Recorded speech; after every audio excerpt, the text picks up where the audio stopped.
Let's keep calm and mother on. Mothering is way too important to do alone and way too serious to be serious all the time. My name is Christy Thomas, and I am here shoulder to shoulder with you, mothering and enjoying life together. This is the podcast where you can focus on being mindful and taking a deep breath with me and learning new things so you can pause and savor the amazing life you already have. Now let's go. Well, I am so excited today to welcome Claire Lerner. She is the author of Why Is My Child in Charge? Welcome, Claire. I'm so glad to have you here. I'm thrilled to be here. So as I was just telling you before I hit record, I am so thankful you wrote this book because I could have used it, especially in those early days of my girls being 18 months apart with a deployed husband. This book would have really made me feel much more confident and seen. So thank you for writing this. Well, you're welcome. And as I said, I also wish I had had this wisdom in 2020 hindsight. But, you know, it's my gift to parents getting started. Yeah. Hoping that we can prevent a lot of the power struggles and pain and suffering that doesn't have to be. That's really, really my hope, is sort of giving back. I see it in this book. Like as I read it, my kids are 15, 13, and almost 9. And there were some phrases in here that I know I'm going to use even with that age group.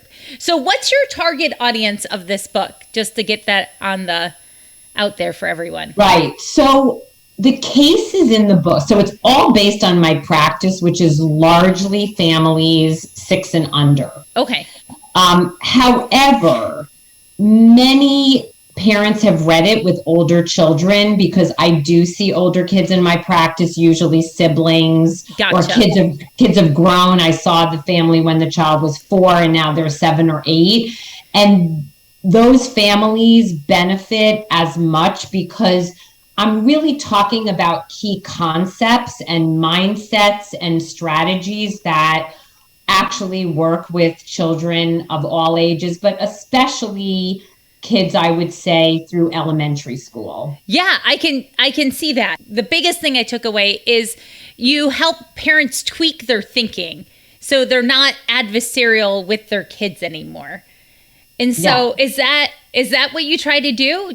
Why did you decide to write this? Well, it's a good question. It's a fair question, because there are so many parenting books out there and many, many excellent parenting books. The reason I decided to write it, because I did feel like I had identified some pretty significant insights that were additive to the really good books out there that help parents understand, you know, toddlerhood or discipline or brain development. And what that is this. So I've got hundreds of parents I see a year. So I've seen thousands of parents in my career who come to me to solve these typical vexing child rearing challenges, right? Around sleep or feeding or potty learning, and so forth. And they have, by and large, read many, many of these books. And they know when they come into my office or my telehealth platform that yelling, bribery, losing it with your kids, threatening, even using reward systems, begging, nagging, all that, they know objectively and intellectually that those are not good strategies, but they're still using them because in the heat of the moment, they get so triggered that all of that goes out the window. And when I started to unpack these thorny situations they were in the midst of, I started to identify these 8 mindsets that were the lens through which parents were interpreting their kids' behavior, that were sending them down this road that made it impossible for them to be the parent they knew they could be and they wanted to be. And so the book really elucidates those key mindsets and shows through my real life cases with families how recognizing that, for example, you have no control over your child. You only have control over you, or that limits are loving and tantrums are not harmful to kids. Like, once I was able to help them identify the faulty mindset and make the appropriate mind shift, that is what the key to responding in ways that were actually supportive and loving while preventing power struggles. And that's why I wrote the book. It feels like when you're reading the book that you're like a fly on the wall to these other situations, that when reading and remembering what potty training was like, or sleep problems with some of my kids at younger ages, reading the scenarios in the book really made me feel like the chaos in my own home wasn't so abnormal compared to the chaos in other people's homes. Oh, and that's the other, I feel like, gift to families that this book is that I spend my days, doing this detective work with families, one after the other, where we're just unpacking the insanity of some of these situations, right? Like the bedtime madness with, I need you just for 5 more minutes, or I haven't had enough. I have 5 more questions, or I need 10 more books, and then I promise I'll go to sleep. And the insanity that comes out of kids' mouths when they have to cope with the limit.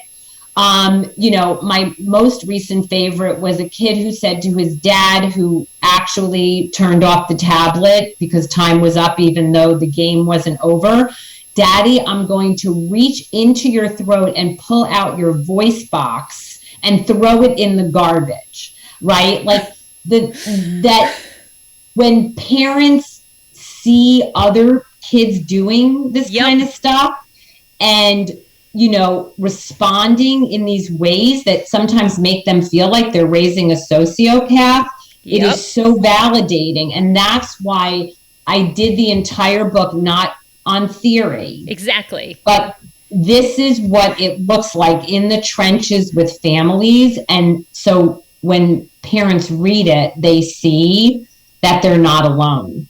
Right? That Absolutely. They don't have, not alone at all. And that, like, the absurdity of the situation, that the parents giving in went before they work through like what the mindsets that are tripping them up, it just feels like, well, good. Someone else has done these same mistakes, even though they know better or they think they want to parent differently.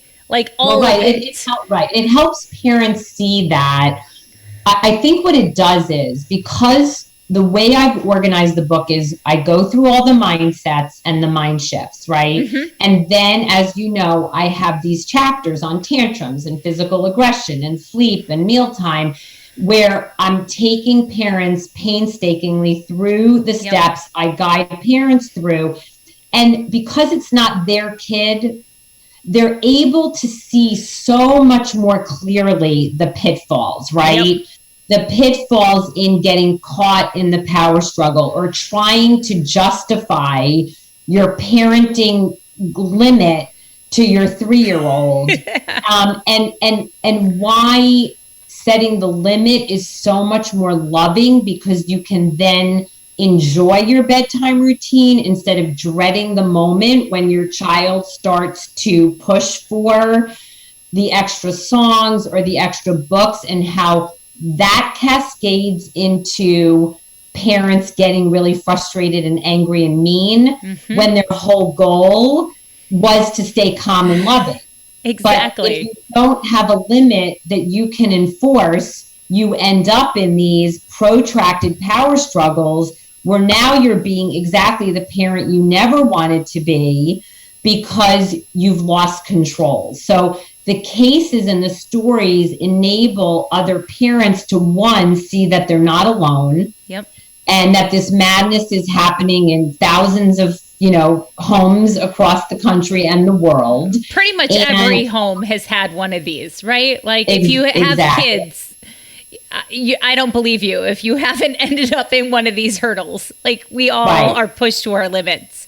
Right. And so a lot of it was showing families that, like, often what you hear about as a theory of how to do potty training or a theory of how to do sleep in the trenches doesn't always play out in the 5 steps that the book has purported. And so what I'm offering to families is a roadmap based on seeing how I've helped parents unpack, understand, and solve these vexing challenges. And it doesn't always look the same because it depends on the temperament of your child. It depends on the construct of your family. Bedtime is very different if you have one child versus if you have 2 kids who are kind of revving each other up. Yes. What do you do in those situations where you can't do a sleep intervention because you're afraid the baby's going to wake up? And the book shows that in all of its glory, that it is possible.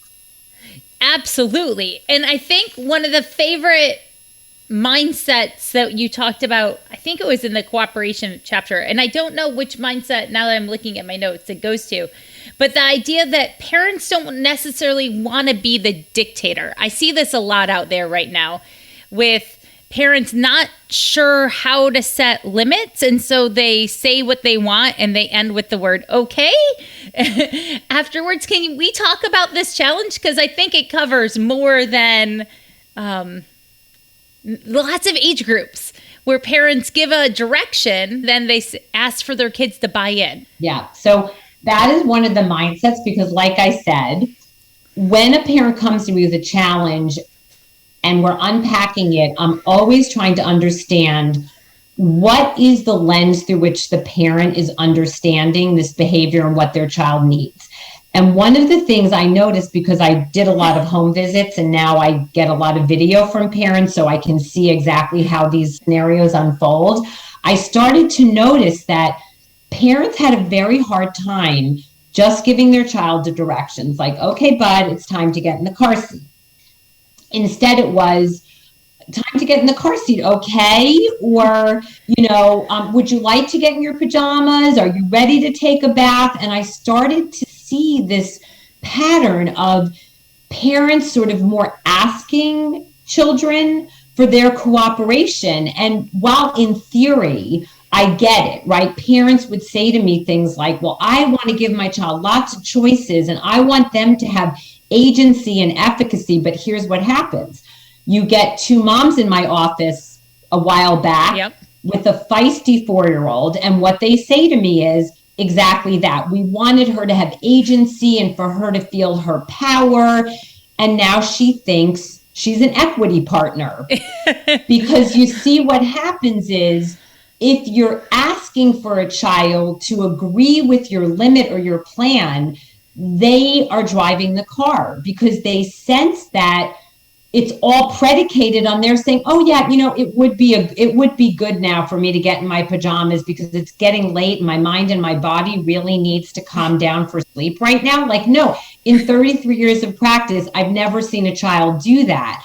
So what happens when parents start to ask when it's really not a choice, you get into big trouble. And parents would tell me, I feel like I'm being a fascist dictator. And I started to see that, well, if you think you're being a fascist dictator, it's going to be very hard to give your child the clear direction that actually helps them make better choices.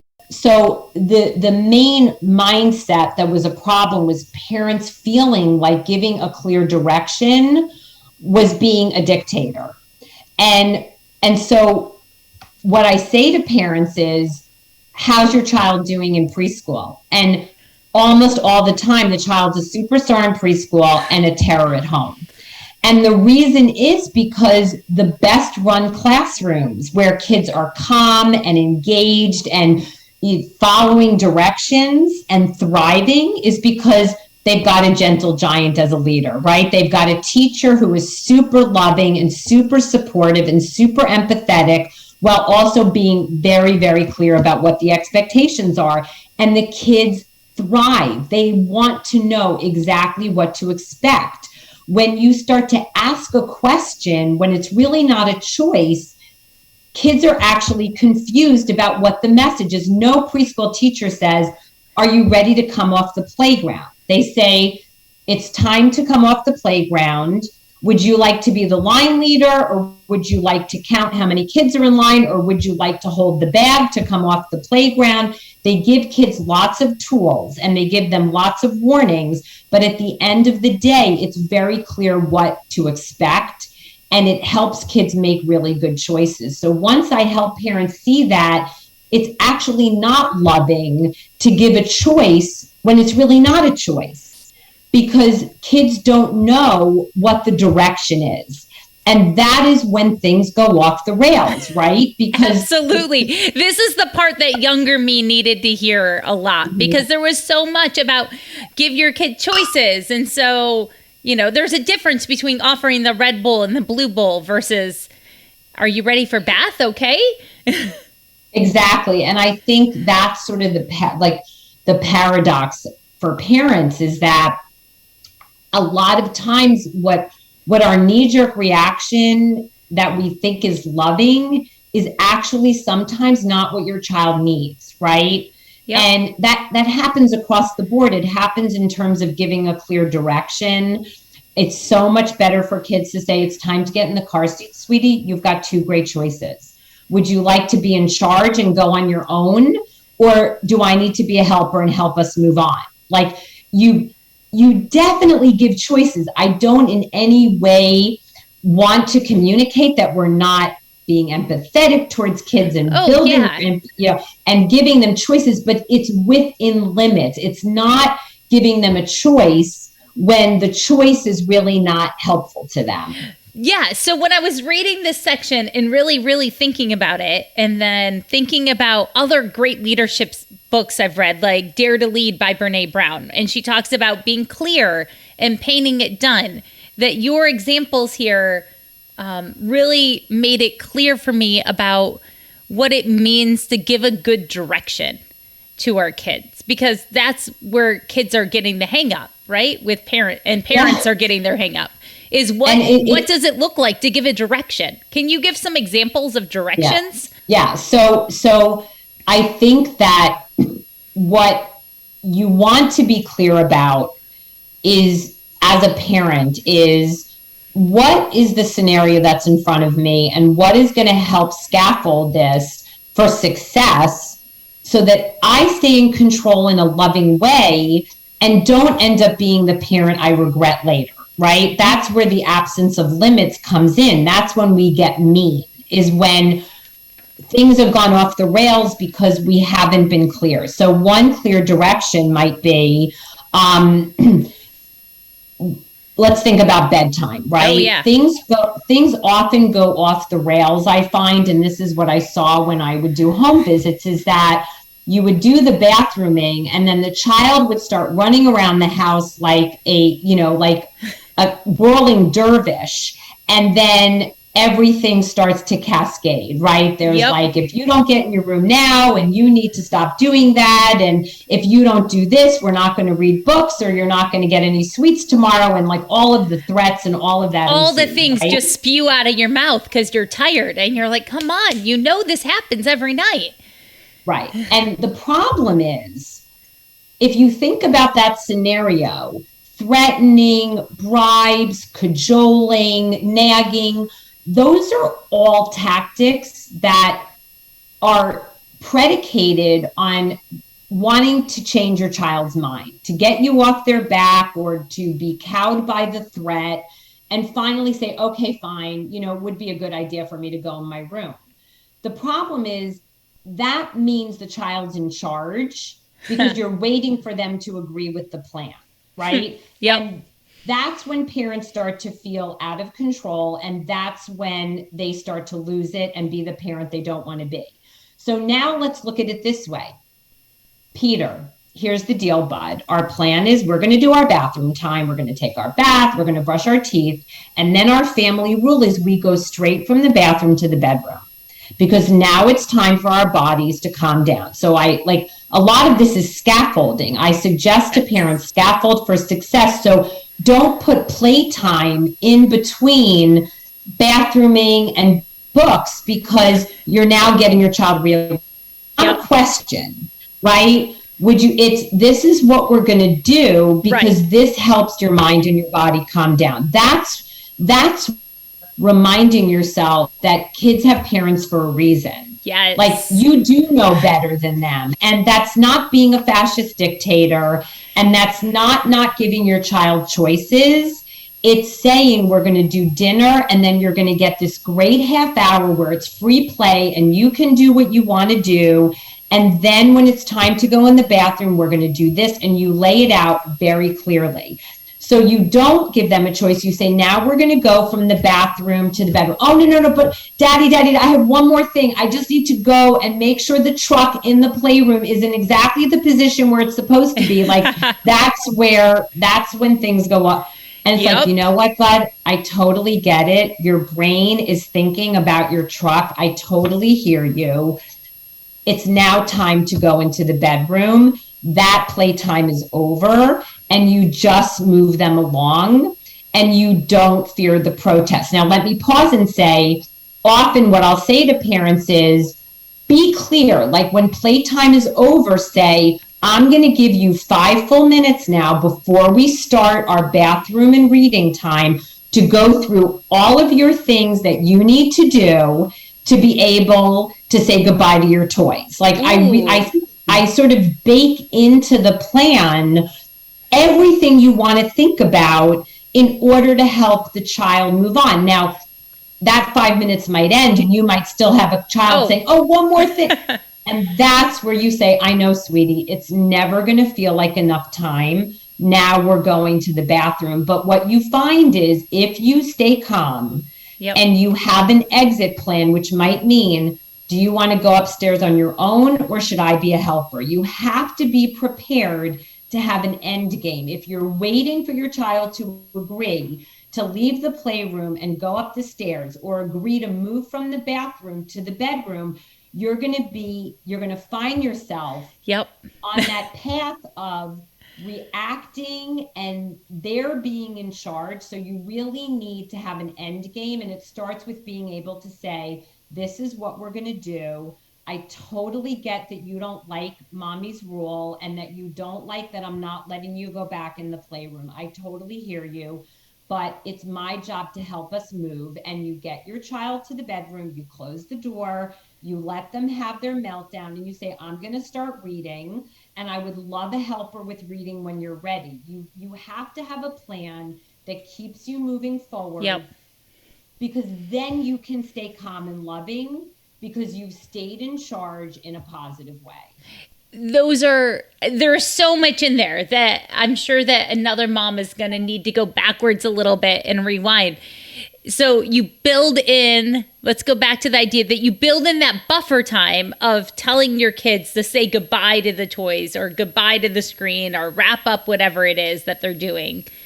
And you really give that time to them first. That seems like the first step.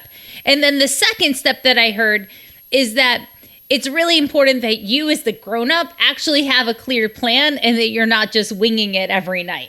That you have a routine that you've thought about and thought that this is going to be the best way to get to bed. Exactly. So I think in the book, that is exact. So people should know that in the book, that is what I'm when I'm making these plans with parents, all these mindsets are at play. We've already shifted. Tantrums are not harmful to kids. Don't expect your child to like a limit. Limits are loving, right? We've done all this. And then to your point, what we're doing is I'm a mental health professional. We are thinking very deeply about what your child needs, but then we're baking it into a plan that you ultimately control, right? So it might look something like this. You know what, Sarah? I know it's so hard to say goodnight at bedtime. It's never enough books. It never feels like enough songs. But this is our plan because it's a mommy daddy job to make sure that you get the sleep you need. So what we're going to do is I'm going to use this great timer and you're going to have 5 full minutes after book time to go over everything you want to do. your last question, your last potty time, your last sip of water, making sure your books are all facing in the right direction, making sure your blankets are just right. But after that 5 minutes, I'm going to say our special mantra and I'm going to say goodnight. And it's your job, and you're so good at it, to get yourself to sleep. So yes, you are thinking about what are the important things my child needs, the cuddle time, the connection time. But at the end of the day, it has to be within a plan that you ultimately control.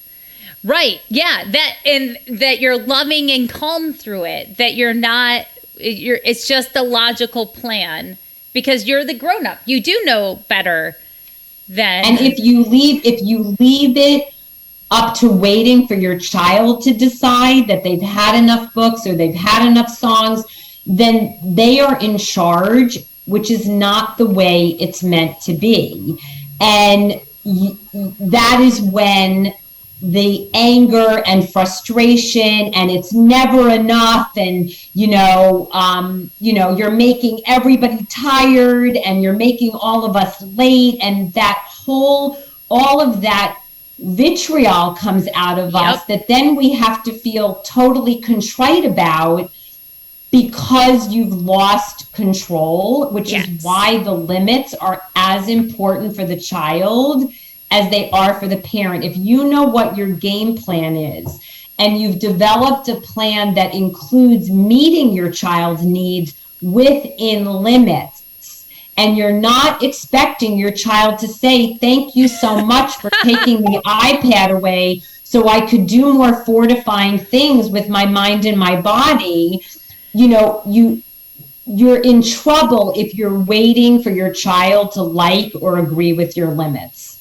That's huge. The limits are for both parent and child.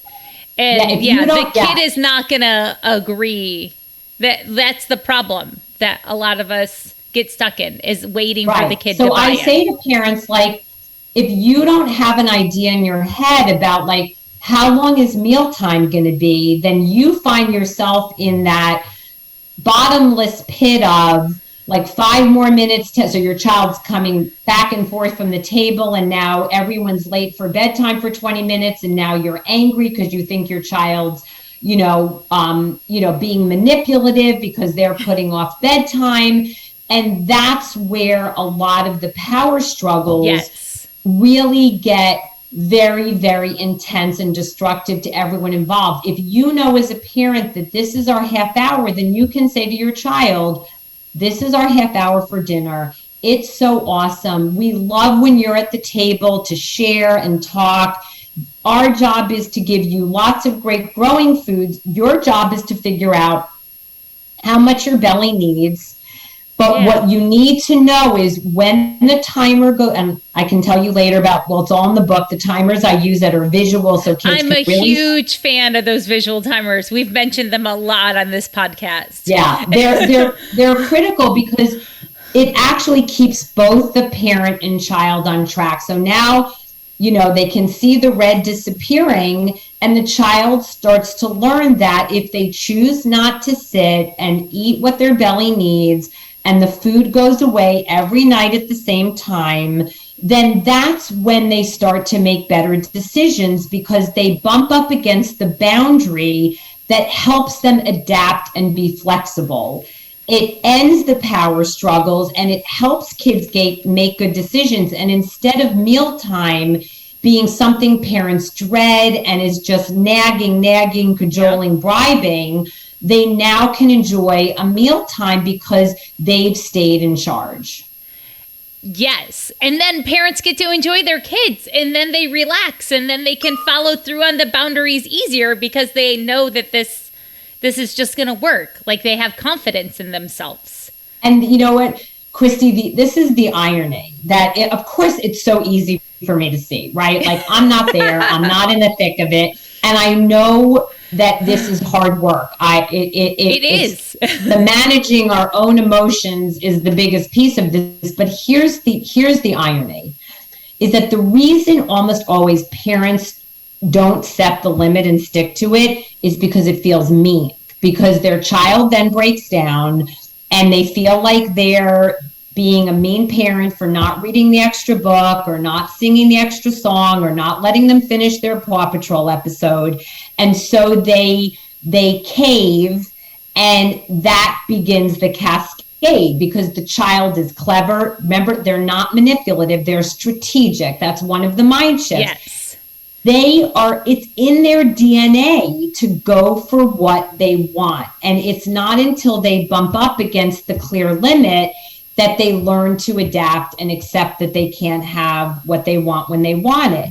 So you see what happens is the parent starts to let go of the limit. Yep. The child starts to exploit that, not misbehaving, not being a bad person, but that's what's in their DNA. And what happens is then the parent gets mean. Yep. They were trying not to be mean, but then they get mean because they start to feel like their child's manipulating them. It's never enough. They're making the parent feel out of control. So the limits are loving. When you're in control, you can stay calm and loving.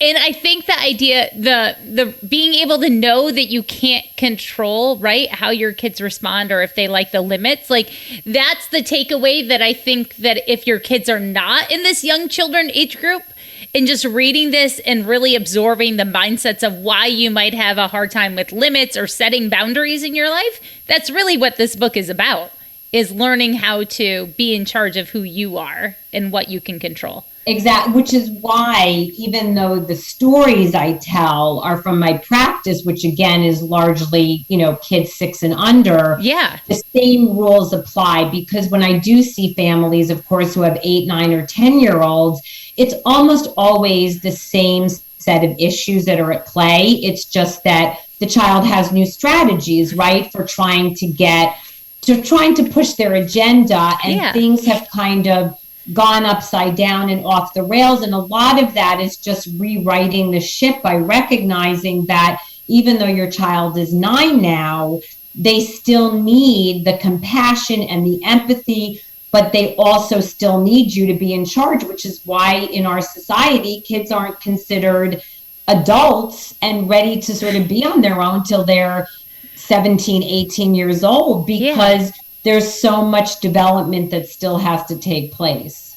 Yep. It's a good reminder as I bump up against some teenage things in my house. I'm like, okay, let's talk about this. Let's figure out 2 good choices that are appropriate for a teenager versus, the language for a toddler. But it was a really, really good read. So what do you wish moms or dads take away from our conversation today? If they could have one big thought bubble to remember? Well, I think it's really, at the end of the day, it's really about focusing on what you control, which is you, and stop trying to control your child, because it's just maddening, since focusing on something that you actually have no control over really is very debilitating to families. And I would say that once you start to look at these scenarios and say, I can't stop my child from begging me for more sweets, but what I can do is say, I know, who would ever want to stop eating sweets? I totally get it. Your 2 great choices are to have your sweet after dinner or after lunch. Which would you like? They lose it. You say, I get it. When you're ready to make one of those choices, let me know. You stay calm. You don't get angry. They eventually see that you mean what you say and they adapt. That's when everything changes. So focus on what you control in these moments, and it will be life-changing.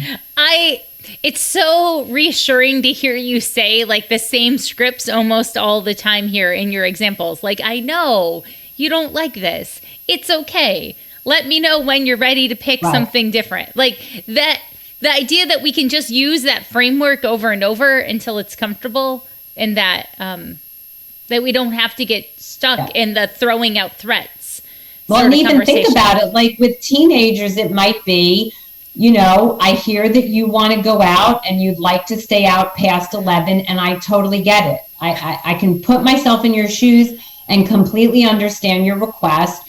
We've thought about it. Our decision is that our curfew is 10. I don't expect you to like it. I'm not asking you to agree with it. I understand you don't like it, and that's okay. Like, I'm okay with you being angry, because my job is to make good decisions for your health and safety, and I totally accept that you may not agree with it. And then they're like, that's it, then my friends are never going to want to go out with me again, because I know, I totally get it. If you decide not to go out, that's your choice. It's either that or you come home by 10. You decide. Like, once you have a plan, you feel really good about it.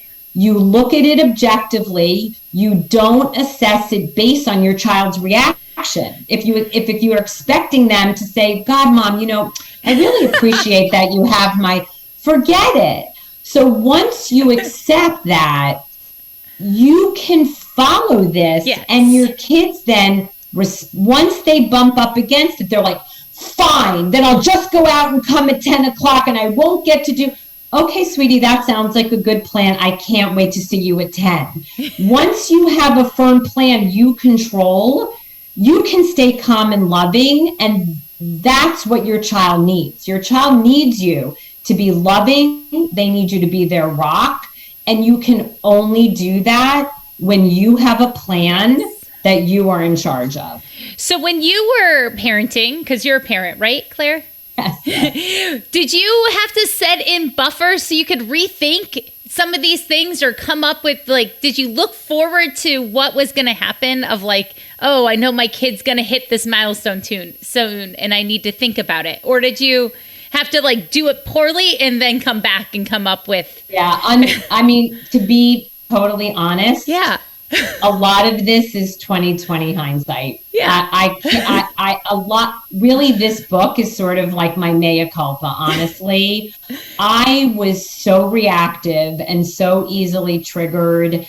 I fell into a lot of these patterns and pitfalls, and honestly, a lot of it, my lessons learned were when I started to do the home visits, and I started to watch sort of the stress and the lack of joy, and looking at other people going through it. It became so crystal clear to me what was happening when I wasn't the main actor in that story. Yes. So I will say that that is what I hope parents take away from this, is that if you do take the time to take a step back, and you do see that there is another path, then you have to be able to throw a monkey wrench into the reactivity. And parents hear that all the time, right? Your children need you to stay calm and loving. It's the connection. Yeah. And then when you lose it, you go to bed crying and you're like, okay, what do we do now? Exactly. And so I think what I wanted to do in this book was to take the next step and say, yes, connection, empathy, letting their child have their feelings. All of that is great, but you have to be able to do that in a way where you're still able to set the limits and boundaries and tolerate when they're not happy. One of my guiding principles is that happy children are not always happy. Yes. And if your expectation is your child is always going to be happy, then it gets very hard to set the limits that are actually super loving. That is a really good spot to end with and wrap it up with. You just can't have a happy kid all the time. It's not going to happen. And happy children, you can't open a newspaper or a magazine or listen to a podcast without hearing about the importance of grit and resilience. Yes. Well, grit and resilience is built through managing life's limits and seeing that you can actually survive when you can't get that extra donut, or when you don't get the extra story, or, grandma comes to pick you up from preschool instead of mommy. You can weather those moments and build that grit and resilience to tolerate when things don't happen the way you want it. And that only happens when, as a parent, you allow your child to work through the discomfort of not getting what they want when they want it. Yes. And that's the main reframe, is that it's the gift that keeps on giving. Because when your child then goes to school and they can't be the line leader or the snack helper, or the snack isn't what they wanted, or they couldn't get the tricycle because there were only 3 tricycles and there are 4 of them, they now have learned to manage those difficult emotions. And that's the gift of being a loving limit setter. I love it, because I really wish there were some grown-ups that knew how to do some of these things that I deal with. So these lessons that we try to teach our kids, they're lessons that they're going to need for a long time. So the more practice we can give them now, maybe we can change the world one kid at a time that knows how to deal with frustration. Yeah, that's the dream. I'm glad it's your dream too, because it's definitely mine. So, Claire, I love to end the podcast with something tangible that a mom can do. So we always talk about self-care and that family fun connection piece. So let's dive in. Self-care. Do you have any self-care ideas for a mom that's maybe stretched too thin, or just, that's pretty much all of us right now? Yeah. So, because I'm working with families all day long, and, there's especially during COVID, so much out there about you. So much. I'll tell you what I heard mostly from moms was like, yeah, that all sounds great. They'd be reading things about meditation and do yoga and take a walk and get out in nature. And those are all great ideas. But a lot of what I heard was like, either it was more stress, right? Like, go learn a new skill, or they were like, when do I have time to do this? So I'm very sensitive to really trying to help parents figure out what fortifies you. So I'm a little hesitant to put out one thing. That's okay. I will say that for a lot of the parents I work with, we get bedtime under control. So literally they can have their glass of wine and watch an old episode of Sex and the City. Like, really, that level, if the families I work with can do that, they are doing really well. Yeah. So I really think it's finding what brings you pleasure. And then the gift is really, once you set the limit that we're talking about, you're able, like, this focus on self-care and not having time for it is less of an issue, because you get back your evenings. Yes, when you're not trapped in trying to reset it all the time. It's the most loving thing, not that you just do for your child, but it's for you. Absolutely. So that you have the time you need, and you can't extricate them. When you learn to be the loving limit setter in the way we're talking about, you have time to be able to take your bubble bath or watch, another episode of Gilmore Girls, or whatever it is that refuels you. So I feel like parents know what brings them pleasure. The issue is having the time to do it. And that's, to me, the gift of the book. Absolutely. So how about family fun ideas? Do you have any of those about how parents can let down their hair and enjoy? I'm going to share when you told me that I was going to come up with something. I just happened to talk to 2 people who gave me who just happened in my session with them.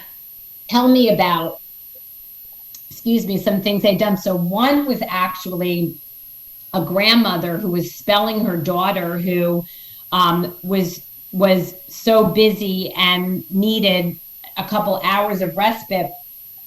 What the kids wanted to do was have a picnic in her car. And so they literally made this big picnic, and it was like this joyful hour of the two boys, 5 and 3, sitting in the front seat, pretending they were going somewhere, eating their food, like doing something that felt like totally out of the norm, right? Yeah. Because these parents actually didn't let them eat in the car. So it was sort of this like complete fun adventure. And so I loved that idea. And the other one is related, which is having an indoor picnic where you make a meal together and you just put a blanket down in the middle of the house and you have like a family picnic. And sometimes they make a fort and the kids eat in the fort. So I felt like, of course, there's a million great ideas that you can find. No, this is great. Novelty is exactly where fun is, I think. Yeah. Or the other thing I would say that kids really love is when you just like decide that you're just going to run out in the rain. And instead of being sort of afraid of the rain, you embrace it. And that has led to a lot of incredible joy for kids. Where you're stomping around in puzzles, you're collecting water, and you just dress them for the occasion and you let them have at it. So that's another one that I really love. Those are great ideas. I love that. And they're simple, and parents probably have everything they already need to have those moments with their kids. Yeah. So thank you. That's the idea. Yeah. So besides picking up the awesome Why Is My Child in Charge book, Claire, where can people best find you online? Where would you like them to really look for you? My website, Lerner Child Development has, I write a lot. So in addition to the book, I've got hundreds of blogs on every possible parenting challenge that arises. Awesome. Because my commitment is when I talk to parents and I start to sort of land on a theme that many, many parents, like, for example, kids laughing when parents are trying to correct them. Ooh. That is, right? That's a whole nother podcast episode. Big trigger. And so I then put pen to paper to help parents really understand, no, your child is not a sociopath. Like, it's uncomfortable to them. They laugh because they kind of know they're doing something they're not supposed to, but they're on autopilot and they don't know how to stop themselves. So I do a lot of writing about these very, very typical issues that come up to reframe it and then give parents tools. So the blog is a good way to get more content. Signing up for my newsletter, which you can also do from the website. I'm on Instagram. I'm on Twitter. So I've got a lot of, social presence, and I put out a lot of content on a weekly basis. So those are all good ways to stay connected. That's awesome. I can't wait to go check out your blog because, those common moments, the kids may grow up and change, but you can still be trapped in some of those things. So. Oh, yeah. And like parents, they're very relatable. It's like, one that went viral was in all caps, and it was just called, I said I want the red bowl, because it was like the insanity that ensued for a certain group of kids who become very inflexible. And even though it's the very same Cheerios in the blue bowl and not their favorite red bowl, they go ballistic. And so a lot of my articles are helping parents understand what the meaning of their child's behavior really is, how to decode it so they can respond in ways that are more effective and loving and not just based on sort of the external insanity of the irrational behavior. Well, I appreciate you for helping us pause and think about our thinking, and so we can be more proactive and really enjoy this season of parenting. So thank you, Claire. That's my goal. Well, thank you for having me. It's been a very fun, spirited discussion, and I hope it helps. So this episode was recorded back in September, actually on Claire's birthday, and I am so excited to share it with you now. Because as we move into the holiday season, this is the time where we really need to slow down and remember that your kids need you to be the gentle giant and provide loving limits. This upcoming season is one full of new experiences and family that you haven't seen in a long time. So decide ahead of time. Give yourself some space. Go on a nice long walk or stay up late with your husband or your partner and talk about the things that are going to matter in the next 60 days as we wrap up the year. I am so glad you're here. Seriously, I don't take your time for granted at all. And you are exactly the right mom for your kids.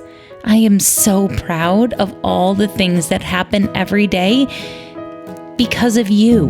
You are doing amazing things, and I want to give you a giant hug and help you see the good that you're giving and how valuable you are. I like you just the way you are.